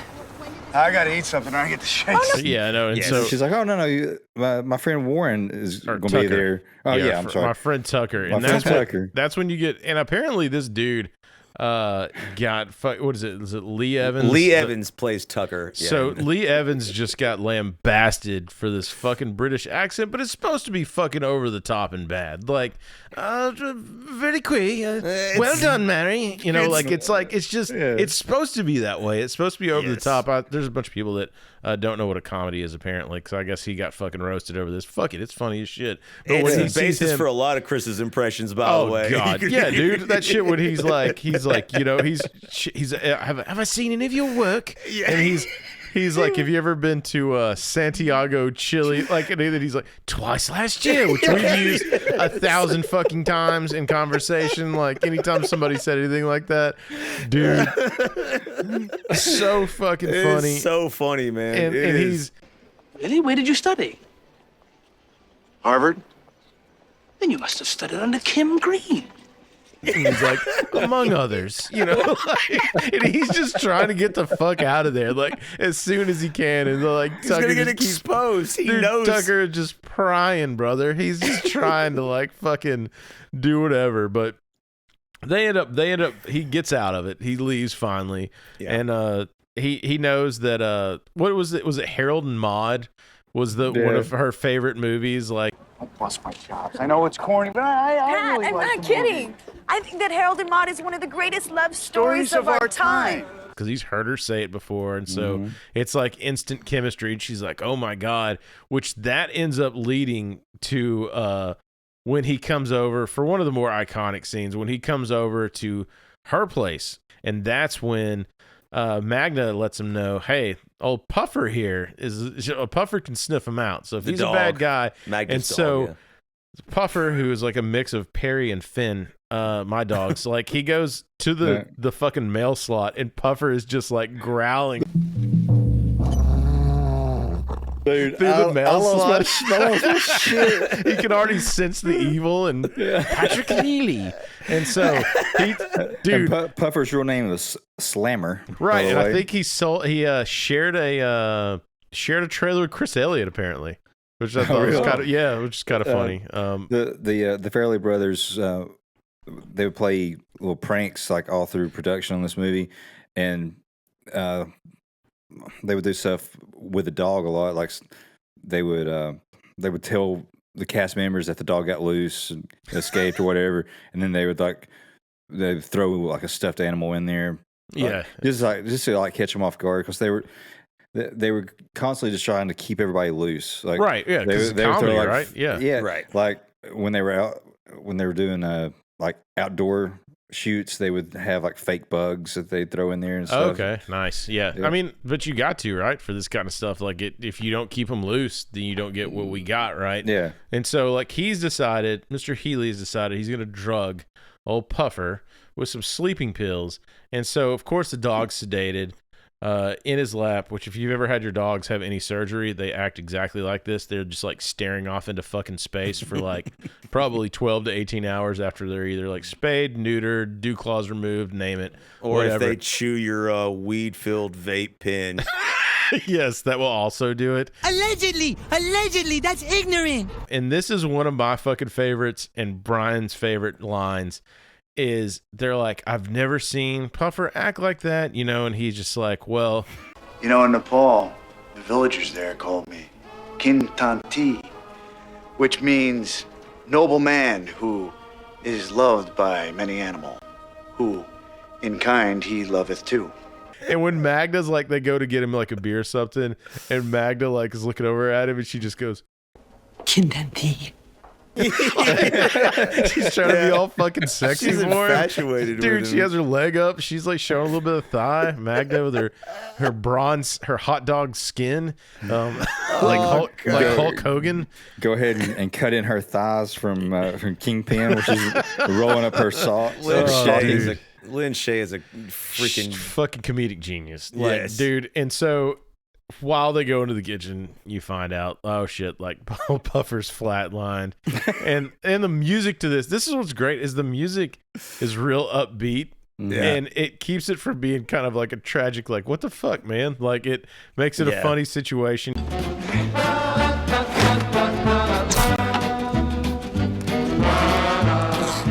Can't, he's saying shit to Puffer that they, in the kitchen, he's like, stay away from the light. She's like, oh, I'll get you a regular beer. Like, and he uses the lamp to fucking shock him back to life. To try catches him on fire. Defibrillate him. Yeah. And the first time he hits him and like his body goes flying in the air, and it's obviously just like a doll like or stuffed whatever. Doll. And which makes it funnier though, right? Dude, yes. What was crack funny up about every that time, was man. it reminds me of like those really like shitty, cheap stuffed animals you get from the amusement park. Yeah, 100%. Yeah, man. And so it's anyway, such a dumb scene. He catches him on fire. So or the sex doll at the end of Naked Gun. Oh yeah, 100%. Like where he's just like ragged on it, like perfect. So Kintanti finally gets everything under control with the water, puts the fire out. Oh, Puffer's back to life, but he swallowed him because he didn't want them to know that he caught him on fire. He was a little chilly.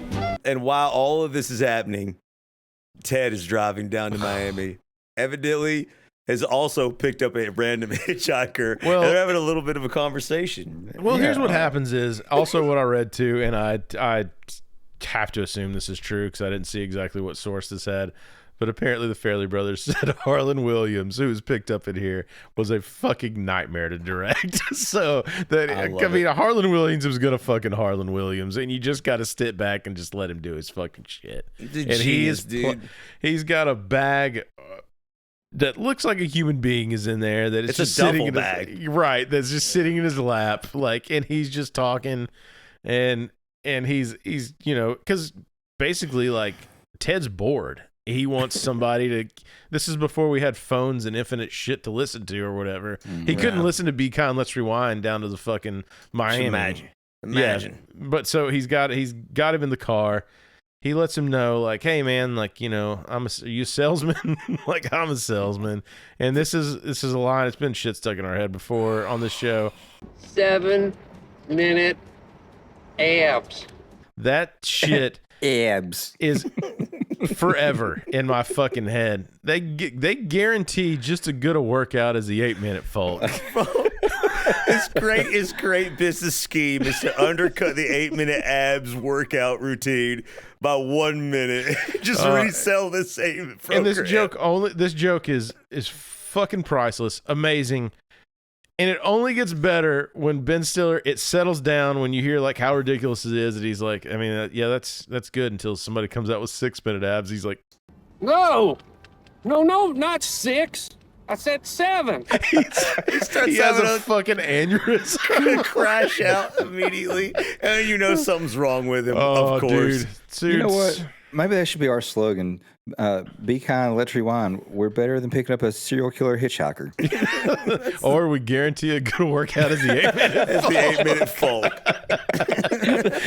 That is pretty good. Yeah, that's from A to B. If it's not as good of a podcast as the 8-minute folk, we'll give you the extra minute free. See, that's it. That's our motto. That's where we're coming from. That's from A to B.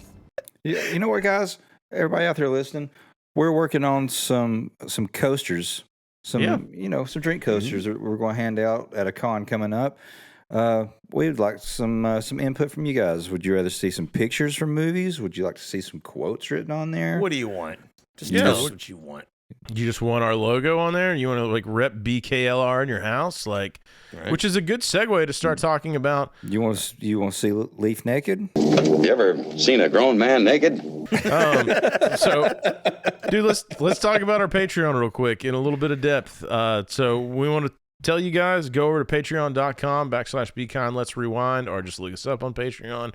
Link in the description of all of these things. Link on our Linktree page. Anyway, what we've decided to do, man, is just start doing a little bit of extra episodes, bonus content. We have a lot of outtakes in there. We obviously, if you've watched the show, we do a lot of editing. Sometimes stuff maybe chronologically doesn't make sense, maybe a little too spicy for YouTube. But Leaf is himself a minority, so he can say these things. He can get away with this. But we have all those on there. We have previously unreleased episodes from our early days that are on there. And more importantly, and I think the kicker is, we have new episodes that we're going to put on there, like video game playthroughs, us talking about music, things that we can't really get away with on YouTube. Now we can do. So we're talking like music from the 90s, video games from the 90s, all this stuff now we can do on there. I'm going to start doing a lot of wrestling stuff with these guys, with some other guys that are going to come on, and we're going to talk about wrestling, present, past, whatever. I'm going to be doing video game stuff, and same thing, past, present, future, and we already have our first content starting to roll out. We have an episode on the Sega Genesis classic Toe Jam and Earl, one of Chris's and I's favorite. It's already up right now. Lots more coming. And I've got when this episode drops, a review of the latest WWE pay-per-view is going to be on there with one of my homies, Nish from Sleepy Dads.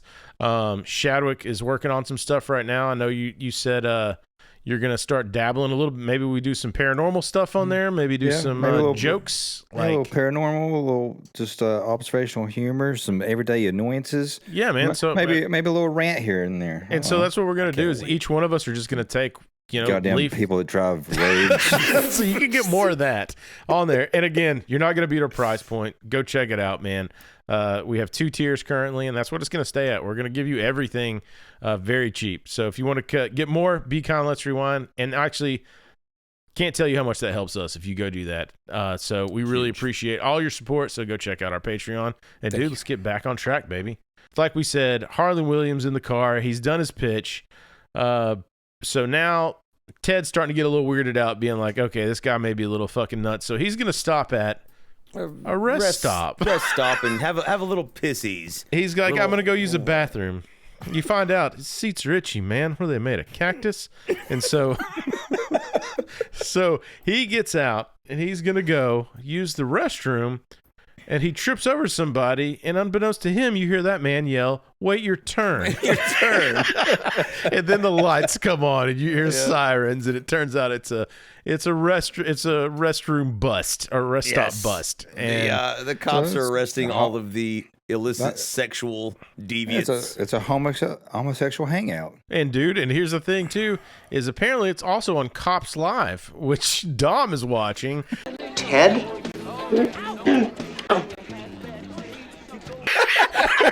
Comes up.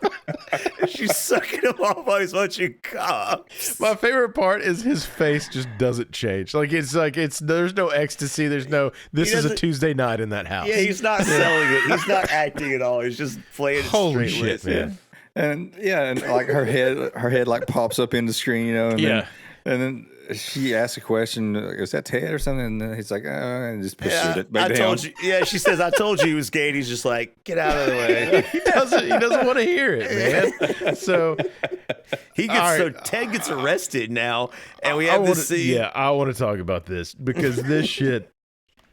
Man, they never look like you'd expect, do they? That's probably how he got his victim to drop his guard. This shit is fucking insane. When he goes to the fucking interrogation, and it's fucking Dominic Get Down's dad is one of the fucking cops. Everybody that's seen Kindergarten Cop, the main bad guy is like one of the cops. Actually, the guy, you get your own goddamn family. Yeah, the other guy I believe was Mary Swanson's husband, I think, or maybe one of the relatives from Dumb and Dumber. Okay. And he also was in Me, Myself, and Irene. Samsonite. Slippy, Slimmin. He was way off. But when he's in there, dude, the dude that plays Dominic's dad, which I don't know. I always thought that dude was a pretty good actor and a good looking dude. I'm surprised he didn't do more than he did. But when he's got that fucking kerchief up to his mouth because he's just so fucking disgusted with him, foaming like he's gonna throw up. Yeah, there's an old movie that he was in called 3 O'clock High. Okay, it had to have been an '80s movie. So like basically he was like the school bully, and like there's a nerd, and whatever the run in is, like he's gonna kick his ass after school. So it's like a showdown at 3 O'clock High. I remember it being pretty good when I was a kid. I need to revisit that one. Dude, I don't know. I knew him from obviously Kindergarten Cop, and I knew him from this. And that shit, like where you just keep watching him, and he's the more that Ben Stiller, because Ben Stiller thinks he's in there because he got a hitchhiker. They think he's in there because they found the murdered body of like Harlan Williams' victim, right? Chopped to pieces. Because the hitchhiker, he escapes as soon as the cops show up. He runs away. So he leaves the body in Ben Stiller's car, and they think they've caught their serial killer. Yeah, and the cops know. It's the classic, like everything that they say, like all the questions they ask, he's answering, thinking they're talking about something else. It's like my cousin Vinny. Yeah, it's a misunderstanding, right? Problem is, we found your friend in the car. Oh, the hitchhiker? And so when that shit happens, and he's just like, "Is this the first time?" No. And they're like, "How many?" And he's like, I don't know, 25, 50, who keeps count? Like, and they're just like, and he's getting more and more fucking mad as it goes on. Like, well, why did you do it? I don't know, boredom, I guess. And he's just like, You son of a bitch. You're gonna fry. He just starts smashing his head, and they had to like break it up. So he goes to Pound Me in the Ass prison, apparently, and then before they find out, like, oh, whoops. Turns out they catch the original serial killer. He admits to the lack crimes. of respect that hurts the most. You know? Yeah, and that same guy's like, no harm, no foul. It's like supposed to shake hands with Ben Stiller after he's been cuddling with some prisoners. Like right before that. I like how when they're releasing him, like all the prisoners are like cheering him on. Yeah, dude. Which they go revisit that. Of course, we'll talk about it, the post-credit shit or whatever. But this is, I don't know. This shit is so funny because now Don goes to pick him up. And like, so you're like, okay, like, so his friend's there and now they're going to drive to Miami together. And I do love the little nuggets they give where he's starting to get the little boils again. Yeah. Which apparently was Chris Elliott's idea. I don't know why he's such a genius in gross humor, but he is, like Scary Movie 2 with the fucking strong hand. My strong hand. And he still has...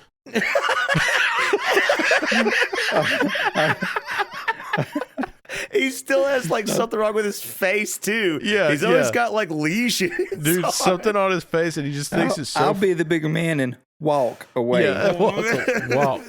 But so he's talking. He does that whole joke of like, "I'm dying, Ted." Mm-hmm. He's like, "I'm just fucking with you." Like this is a terrible joke. Yeah, but you see it when you've seen the movie once. You go back and watch it again. You're like, a little fucking. Little crumbs. Bruce Willis was dead the whole time. Yeah. Bruce Willis was dead at the end of Sixth Sense. I jizzed in my pants. He tells Ted the truth.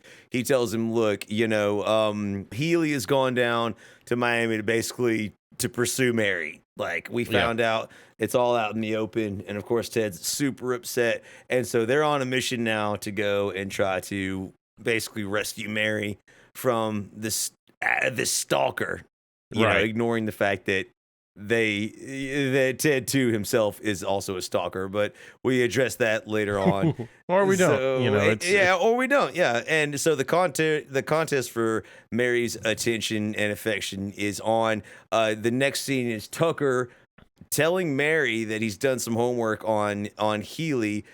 He gave me this funny vibe.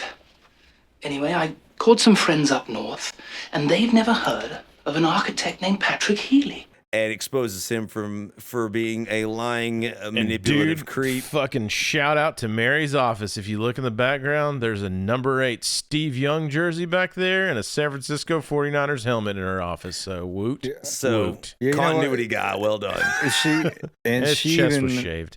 She's even at one point talking, I think, to Magna, and I guess she's talking about Matt Dillon, and she's like, he's no Steve Young. Yeah, I know. And so I thought it was dope that there was a jersey, nice little sprinkle that I actually didn't notice till this last watch through.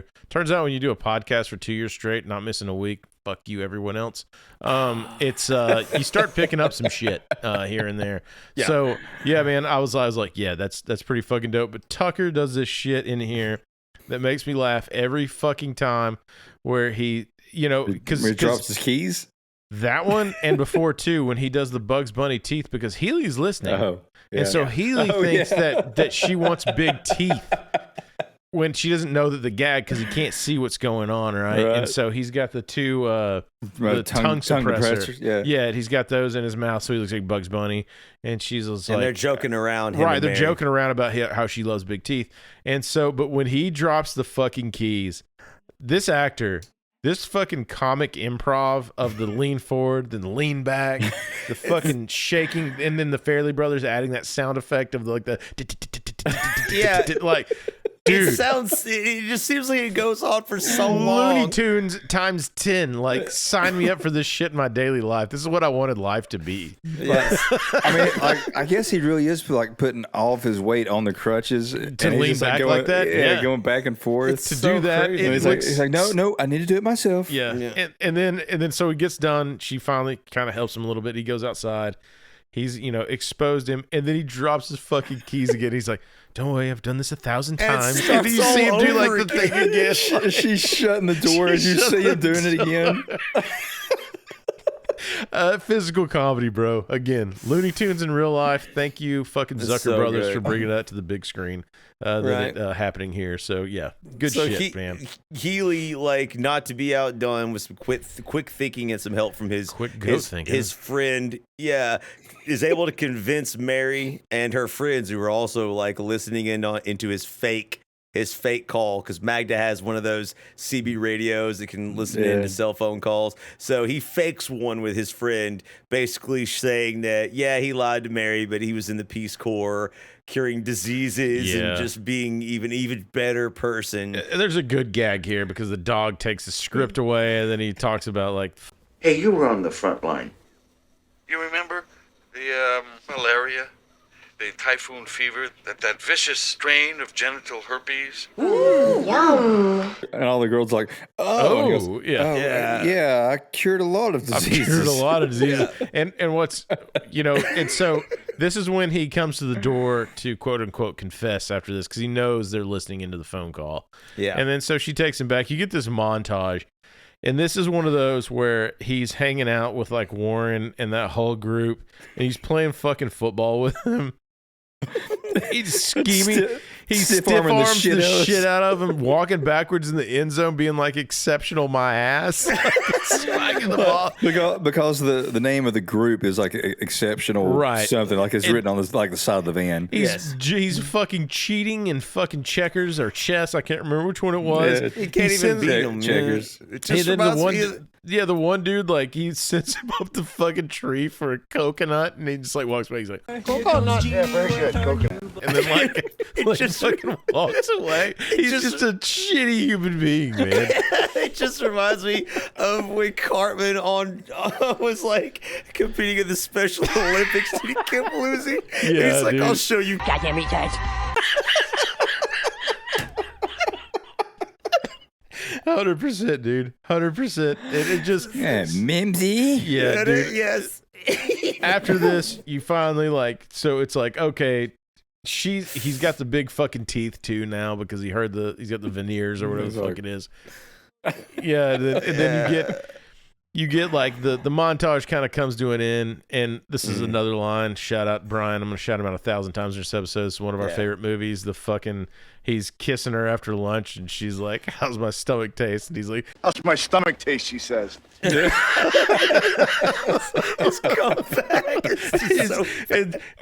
And during this moment, it's Dom and Ted are kind of hiding. They're seeing this happen, and they're like, "Fuck!" Like Healy fucked us. He fucked you. Like he's actually banging Mary, and what the fuck. And he touched Healy his leaves. ears, man. Healy leaves after the judo chop to the throat, and then. They're like, and a Judy chop. Yeah, I'm not gonna say it. And he's like, Mary, and then she turns around. So then, Ted's fucked. He's got to come clean. Mary, and they have their reconnect. Hey, what are you doing tonight? Do you think maybe you want to I don't know, go out to dinner, catch up on old times? Didn't we just do that? God damn. She's like, I'm fucking with you, Ted. And so he shoots his shot and's like, maybe ditch that guy you're talking to earlier and come hang out with me. That reminded me, I think I mentioned this when we were at the cabin, but in high school there was a girl, I think she was like our homecoming queen or whatever, but like I had seen her like the day before. We were driving and like past her, and we were kind of like far from the school or whatever. So the next day I saw her, I was like, hey, I saw you, name the location, whatever. And she goes, yeah, you were wearing sunglasses and it was about to rain. I was like, you try to prepare yourself for that conversation, Like, if she says this, I'll say this. If she says that, I'll say this. Yeah, and I'm like, what the fuck am I supposed to say to that? Yeah, they always come up with something you have no reply to. You're like, dude, I practice for every scenario. How do you find one terrible reply? So now Ted's got the fucking date locked up. Before that, old Tucker goes one step further. In his mid-20s and again in his early 30s, he was suspected of homicides in the states of Utah and Washington. Unfortunately, the bodies were so badly decomposed, there wasn't enough evidence to hold him, and so on and so forth. She's like, holy shit, like, it's fucking crazy, which just solidifies that she's going to go to dinner with, Ted. And so Healy hears all of this, and he's like, that fucking son of a bitch. Like, he's just like... He's tired of getting interfered with by this British wanker. Dude, and because they hit on in the... Yeah, they hit on in the fucking movie. Like, he hasn't fucking sealed the deal yet. Although he has tasted her stomach, she says, he has not sealed the deal or broke the plane like Steve Young or Joe Montana would have done. So anyway, he now you get Ted's date. So, and at the same time, you know, now again, Healy's mad at Tucker or whatever. So Ted's date, you get the infamous thing, which I talked about earlier with the hair gel, where Don's talking to him and he's just like, all right, I think you're all set. So just go clean the pipes and it's a go. Huh? You know, clean the pipes. Did you choke your chicken yet? Did you whatever innuendos? Flog the dolphin, which is I only remember that from fucking Beavis and Butthead when they were hanging out with an Asian exchange student, and then like he was like super smart, and then they made him like stupid at the end, and he was just like, for old time's sake, time to go flog dolphin. I remember. Thank you for Flog the Dolphin introduction, Beavis and Butthead. But anyway, clean the pipes. Clean the pipes. Oh my God, he doesn't. So he goes in the bathroom with his friend outside in the hotel room, like wanks off to like the Sears catalog, dude. One of the last Sears catalog wanks before the internet took over. So the question was asked to me last night: do guys do this? No. I never have. No. I mean, I'm not saying. I would go on dates in hopes of someone else doing that for me. It's like I think it's more of an urban legend. But, you know, it's science. It does make sense. No, I mean, like, I'm sure some dudes did. Tracks. The science tracks, and you'd only be clear-headed for a certain amount of time before the reset factor hits. Yeah, 7-8 minutes. Yeah, seven's the key. Seven's the key. It's just enough time to like pay your bills or something. Yeah, dude. Shabbat guarantees the same workout as the 8-minute fall. Yeah. He'll give you that one extra minute of clarity if you're not satisfied. It's him from A to B. So he does. He finishes. He can't find the quote unquote stuff. And so he's just like, well, all right. Like, so she knocks on the hotel door. Yeah. He opens it. Nice camera work here of only the right ear for him to rotate over, or vice versa. I can't remember which one it is. Then you see, and she's like, is that a hair gel? Gross. And so she grabs it, puts it in her hair. They're laughing, having fun at dinner or whatever. He shows his face. They're talking. Then it pans over and she just got sticky fucking. Yeah, she looks like she was in the shower drain. And oh man, it's just super glue in there. But yeah, so she's got, which is like a funny gag. She's telling about Healy or whatever. And I think this is when like they start talking and hitting it off, and they have this back and forth line about meat on a stick. You know, I don't think that they have enough meats on sticks. No, seriously. I mean, Really? if you think about it, they have plenty of sweets, right? Yes. They have lollipops, they have fudgesicles, they have popsicles, but they don't have any other meat on sticks. Yes, you don't see Right? that many meats on sticks. No, and absolutely not. You know what I'd like to see? I'd like to see more meat in a cone. So that was written for the like 89 Seinfeld. So if you think about that, that's definitely in the cadence and realm of Seinfeld. The episode didn't air, so they kept the joke and wanted to throw it in this. There needs to be more meat on a stick or whatever. Like, He asked for 2 nitrate sticks from the guy, and the guy's like 2 corn dogs. And yeah, their conversation, their back and forth is very Seinfeld. Right. And so like when I read that, I was like, oh shit, that is very Seinfeld. So that was a fucking 10-year-old joke almost that they just recycled it through in here. Hollywood. So damn. Good shit, man. They do manage to reconnect, and there's obviously a spark between them. You can always tell her face sort of lights up anytime she sees Ted, even after all this time. And they're like having a blast, and you can kind of see a divide between Healy and Mary kind of forming, right? Like Chris mentioned, he's brutish, he's real forceful. And I mean, she just genuinely has more fun with Ted. And she blew him off after the fucking murder shit, right? Like after the serial killer shit. And then Healy is going to go find Tucker and be like, what the fuck? And then you get your surprise of Tucker can walk. So, and the first time you guys watched this, did you think, like, with Healy's reaction to hearing the stuff about him like being a murderer, and like, what was it? It got thrown out because there wasn't enough evidence or something, Yeah. and it shows Healy. He kind of like smiles, like he was proud of it. Dude, I thought the same thing. I thought that he had really done all that stuff. Yeah, but then when he actually meets up with what's his name again? Yeah, Tucker. He's like, you made up all that bullshit about me. Yeah, I think that when we get to the end of this, I'll tell you guys like what the actual ending. Shadwick, you may have read about it. What the actual ending was going to be. This skirted on dark comedy, so I wonder if early on maybe this was going to be, maybe that was true, maybe that was part of the angle they were going for. But like he confronts Tucker. He almost hits him with his car. He gets out, and then you just hear him be like, I love her, man! What?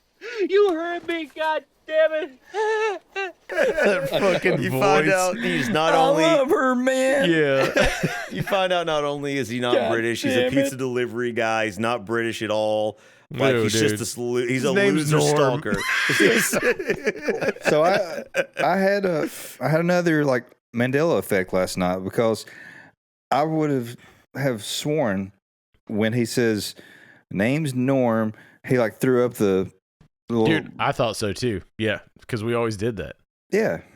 But he doesn't. I think that what it is me and Brian merged those, because later on when he gets introduced to Mary, that's when he's like, yeah, which Brian does all the fucking time. So I'm pretty sure Brian was like, yeah, name's Norm. And then I was like, yeah, that was the movie. that's what happened. But so they confront each other. They find out that they're in the same boat. Also his ID, fucking top notch, just long hair. And you find out that his dedication to Mary is pretty fucking profound, that all it took was a friend and a baseball bat to land him in Mary's like orthopedic surgery shit, where he could crack his own bat. Yeah, he delivered a pie to her, and next week he was in her office with a broken back. Yeah, thanks to his friend with a baseball bat. So which you're dealing increases with- the insanity of the film, because you start to see the links to which these guys will go to like be around this girl. Like they're each one is progressively crazier and crazier. Right? And they've decided like, okay, so we gotta get this guy out of the fucking picture. Yeah, they and then team up to get rid of Ted, who's on a date with Mary. So now they're gonna throw Speed to stalking piece of shit. Yeah, yeah, which is so funny. They're hanging out at Homeboy's palace, which again in the extended version you would find out that the dude's like fucking already been eaten by his anaconda because he had a relapse and was drinking and shit. Like there's this whole fun story that's not in the regular version. Yeah. Again, release the 3.5 hour fucking Farrelly Brothers cut, for God's sake, please. So you do get like they're gonna do the opposite with Puffer. Now they're gonna give him speed. And they can't remember how much is enough speed. And so, like, they just throw an assload up there. Not to mention one accidentally ends up in Magda's drink. That cocktail, lush. dude. And so now Magda's just fucking amped to the gills, lifting couches up, vacuuming and shit. Super strong and fast. Like Puffer's acting a fool, so they put him in the bathroom. They're like, can you go? Cocaine's a hell of a drug. Dude, they ask him, can you go feed her or let Puffer out? I can't remember. Puffer attacks him. What I want to point out here, the wrestling and Chris here, guys. Ben Stiller hits the fuck out of his head in this. And he hits it on a fucking chair leg. So when he initially grabs that back bump, I don't remember what kind of shirt he's wearing. It's like a sweater or some shit, which makes you slide on hardwood really great. I don't know why I know that, but I like to slide on hardwood. So giggity. Anyway, risky business. Slide down on hardwood. Yeah, no, I mean the flooring. I got to be very specific about that. Like, I don't want to mislead anybody. I used to always love like the big fuzzy socks, like on linoleum or whatever. You could like almost ice skate and shit. Like if you had the people like buy Tom you Cruise and risky business. I was gonna say you like to take those old records off the shelf. Dude, would people would give you those shitty like fuzzy socks that you would only wear never, except for when you could go skate on some hardwood or some shit. This just sounds worse and worse the more I say this. I have one like fairly distant relative that always gives like those fucking socks at Christmas time. Yep. And they're in my garage because I'll just wipe the car down with them. Well, you have hardwood floors. You should fucking put on that record shelf and something about yourself. Whatever the song is, man. We don't need another paralyzed handicap member of BKR, dude. No, dude. I just made the comment like 2 days ago, like to my wife, like you know. Both of us are like one minor fall from like not ever walking again. Yeah. She's like, that's really funny, honey. Yeah. It's You're hilarious. like, cool, man. So anyway, like I said, in that scene, funny, you see him. It's funny because it's true. You see him catch. Like I said, he hits his fucking head because he slides across the floor in one of those sweaters. He does this hilarious fucking ad lib. Ben Stiller doesn't give a fuck about his body in the scene, and I appreciates the dedication to comedy. He's flopping, flying. The dog's taking him over couches. Yeah, it's a really over the top, slapsticky like scene. The culmination is, he's standing there. The dog, jumps at him. He ducks. The dog goes out the window, and derp. You hear like the crash, of course, the sound effects. So what I found out, like, it cuts to them and the terrified faces, like Magda and Mary. When this happens, one of the Farrelly brothers mooned them out the window when they looked out the window from this scene as a fucking gag. I was like, yep, couldn't get away with that now, but respect it. Despite all of this nonsense that happens, it doesn't derail Mary and Ted's connection, and we get this montage of them being together, and he's growing closer to Mary. They're Puffer going on multiple in the full dates. body cast, which you get. That's what Shadow was talking about earlier. The dog stuffed animal that was given away at some theaters, and so I was thinking that he had a cone, but no, I guess it was full cast. Yeah. It was full cast because they leave him on top of the car. Yeah, you see him his licking. nose, barely sticking out of the full body cast.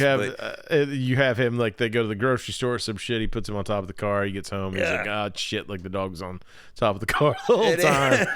And it just goes to show the connection between Ted and Mary is just really, really, really strong. That an incident like that didn't really derail their relationship. It's getting better and stronger, and they have a lot of the goofy scenes with Ted and Warren and Mary all getting together. They're like, he's going out with Warren and picking out suits, and it's all okay. Goodbye, Ted.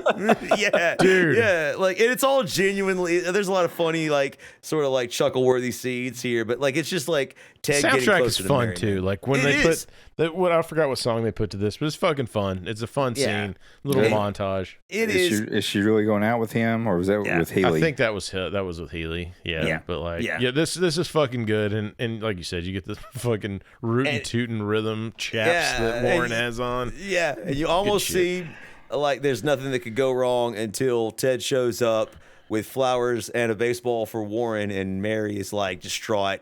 Did you hire Pat Healy to spy on me? You don't know who sent it, but you at this point in time you're guessing that it was one of the other two chuckle fucks. Because those are the guys that have agreed to fuck him on this. And yes, and the letter basically states that he hired Healy to spy on Mary and stalk her and find out about her, and so she knows the truth.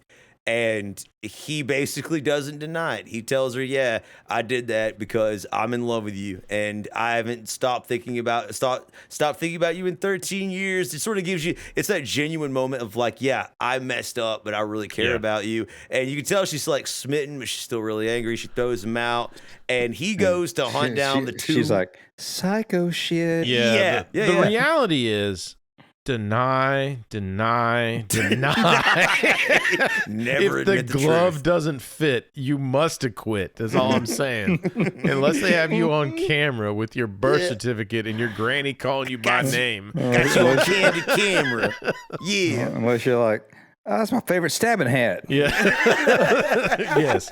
Deny, guys. Anyway, go ahead, Leaf. So Ted decides that he's going to go hunt down the two assholes who ruined him, because in the letter, I don't know if it has a return address or whatever, but he finds out where Healy and Tucker are, and he goes and shows up at the apartment, and they have an impromptu fight. Sully, what the fuck happened? Oh!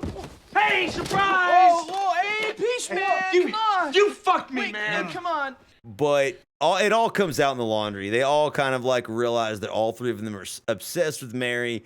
They want to be with her, but you don't find out who it is because everybody is denying it, like I said earlier. So like you think either Tucker or Healy are just fucking lying. Yeah, you don't know and you who actually you leave it thinking it's Tucker because you're like, he's like, oh, hold on, man, like he's like freaking out, and you're like, okay, so it's Tucker. He's just a sleazebag, so he's just like and then so then it cuts back. That's when he fesses up to like he got rid of that Brett guy. You two should be kissing my fucking hairy beanbag, you know? It's another great line. That kills me every Name's single time.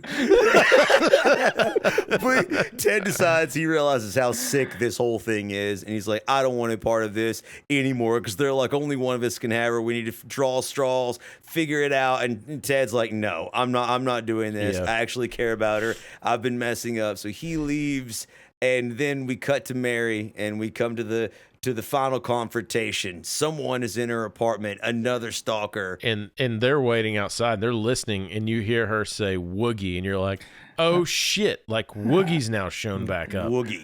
I was worried about you. It's fucking Chris Elliott. It's Don. And he's just like Don Woganowski. Yeah. Hello? Don Woganowski. Woganowski? And he has got fucking hives and shit everywhere. Again, this was his idea for the character. And he's doing this crazy shaking thing. And like so Chadwick crazy. said, I was worried about you. And he's like, he's Chris It's Elliott creepy. as a character actor is just fucking can't be beat. Yeah. This she Scary Movie, references- Schitt's Creek, It's all so of it. good, man. She's so good. She references that, like in the past, that he stole all of her shoes. Yeah. and so he's doing it again. Like he's trying to leave with her shoes, and he's like, One pair you owe me that, you heartless bitch! So, because you hear him, like, when he's talking, she's, like, freaking out, and she's like, I'm starting to get nervous. You hear her scream, and that's when Healy and Tucker bust in, and then, so, you know, that's when he's got the shoes, and he's like, you know, you owe me this, you heartless bitch. Like, he's just trying to steal her pumps. And her clothes. You see her, like, she's like, Tucker, you can walk, and he's like, good query, Mary. Well done. Like he's like trying to slide back in it. Like, cut the shit. Yeah. So he comes clean. His name's Norm. He's a pizza delivery guy. And that's when Ted comes in, and everyone, it's all out in the wash now. Like everyone's got to come clean, and Healy demands that she choose one of them, but Ted has one more trump card up his sleeve. He brings in Mary's old boyfriend Brett, but not just any Brett, Chris. In walks Warren on the back of Brett Favre. Yeah. Which famous was NFL quarterback for the Green Bay Packers. And he's the reason that my wife is a Packers fan. Yeah, and he was Ben Stiller's idea for this was the Brett, to mispronounce it, because anyone that knows football knows it's Brett Favre. So when he came into the league with the Falcons, people comically always mispronounce his name because he's back up for the Falcons, got traded to the Packers, yada yada. Now he's defrauding the government. Allegedly, that's ignorant. And so what he does is he delivers the fun lines of, Brett Favre, what are you doing here? I'm in town to play the Dolphins, you dumbass. And he is credited with coming up with the genius line, I'm in town playing the Dolphins, you dumbass.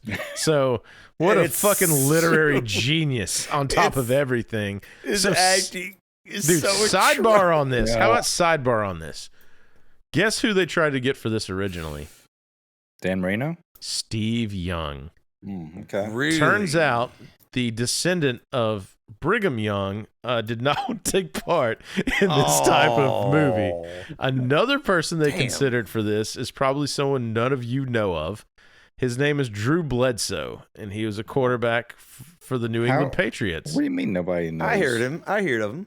Well, when he was in the New England Patriots, he got hurt. There was a backup by the name of Tom Brady that took his place, and then now Drew Bledsoe no longer played for the New England Patriots. Now I don't know who you're talking about. Now you've lost me about sports stuff. Dude. You're talking about people with comically big teeth? Yeah. I'm telling you right now, can you imagine if Brett Favre didn't do this and it was Drew Bledsoe, what a swing and a miss in the archives of time that would have been? Be like, who?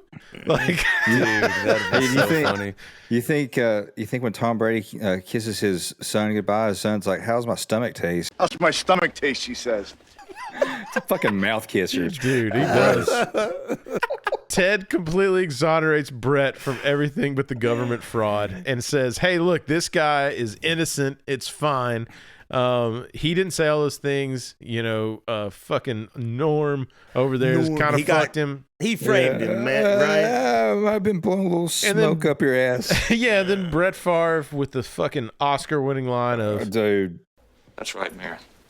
You know I'll always be true to you. I'll always be true to you, Mary." I mean, that's right up there with Kevin Costner's "Have no fear, come down, boy." Yeah, no, it's just Jesus Christ. So, or Henry Cavill's "My mother needs me." Oh, God, why do you always? Why'd you say that name? Why do you always try to come in here with that Britney Spears shit when we're trying to bring this to a close? Yeah, why do you do this every time? We have to edit this out every episode. Hey, I got to get mine. Yeah. So they questioned Ted. They're like, "You're telling me you'd rather her be with him than be with you? You're over her." And he's like, "That's what I'm telling you." And he just bounces. He's like, "Fine." And then you have the moment of him leaving. You know, Brett Favre is about to give Mary the kiss, and fucking Todd interrupts and is like, "Hey, Brett, what are the chances I could get you to give me a little autograph on this pump here, huh? Something nice to the wife and kids." What? Oh, shut up. Cock tease. And thank God you couldn't see Mary's face in that scene because she's facing away from the camera. Dude, you know she laughed. She lost her shit. That was definitely ad-lib. It had to be. And so fucking Ted's crying. You know, he did the right thing.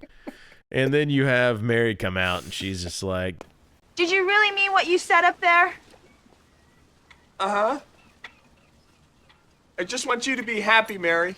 And so she, of course, continues to dig deeper into my heart when she's just like, "What'd I tell you the first time we met? I'm a Niners fan." I was like, "Gah." Damn. She says, "I want to be with you," like Ted. Yeah. And then she goes, they have the connection. They go run and kiss. While they're kissing, apparently the man that was boning Magda, was old only sea captain, was only boning, who had the "I won the dance contest" shirt on, said, "That's my girl he's kissing." "But you just slept with me!" "I was only boning you to get to Mary." In a very dubbed over voice. Yes. If you notice, like definitely not his voice. Yeah. I cried. He sounds like the old guy from Jaws. Yeah, he does. Yes. Like made it myself. Yeah. Black eyes. Like a doll's eye. Like a doll's eyes. He pulls out a rifle and tries to assassinate Ted. But he finally hits one of the two singers that had it coming this entire movie, who falls over the edge. And then the movie ends with a nice "Build Me Up Buttercup" montage, which apparently was a thing in the 90s. Yeah, which we didn't notice. So the actual ending they had for this was Ben Stiller, she's like, "Yeah, is that, you know, whatever," and they kiss. And then they make up, and when he's walking to Mary, he gets hit by a car and dies. Was the original ending. And they were like, serious? Absolutely. And they were like, that's too dark. They thought it was funny. They didn't think you would think it was funny. So they were just like, you know, let's he gets hit by the car and it just cuts the credits. Yeah, I guess. I think that was what it was. Like, he just dies. Which, I mean, to us, yeah, I mean, that tracks. We would have died laughing. Yeah. Like, I don't think you have box office success with that without the happy ending. So anyway, nice, neat bows put on this. I'm a fan of happy endings. Yeah, Brett Favre, which I found out this was after he was in the Super Bowl. I don't remember I don't think this was the Super Bowl he won, but he had beat the Niners in the NFC Championship game to get to this. So fuck him. Mm-hmm. Anyway. Movie ends, you have the "Build Me Up Buttercup," whatever. So, guys, let's get to what everybody tunes in for 2 hours to see. From the movie Something About Mary, what is your favorite line? And I'll go ahead and go first. I mean, can we round robin this again? Because there's so many. I've got a couple, so I'll start with... Good point. Seven's the key number here. Think about it. Right. Seven 11s? Yeah. 7 dwarfs? 7, man, that's the number. 7 chipmunks twirling on a branch, eating lots of sunflowers on my uncle's ranch. You know that old children's tale from the sea? Damn it. That was the first one I was going to pick, too. Like, we do that all the time, dude. Leaf, what you got? All right, man. Probably you took that one. I'll go with Tucker's line, dude. Twice last year. Like you can't it works for everything. You can literally you can use it in real life all the time. All the time. I have several like obscure ones here. What the hell were you thinking? Okay. I'll go. I'll do another one. Who? Roller pig? I got last one. You two should be kissing my fucking hairy beanbag, you know? All right, Shadow. It seems like an awful lot of speed to give one little pooch. Are you sure it won't kill him? I never said that. And much like Magda, I would have to say that this episode is good.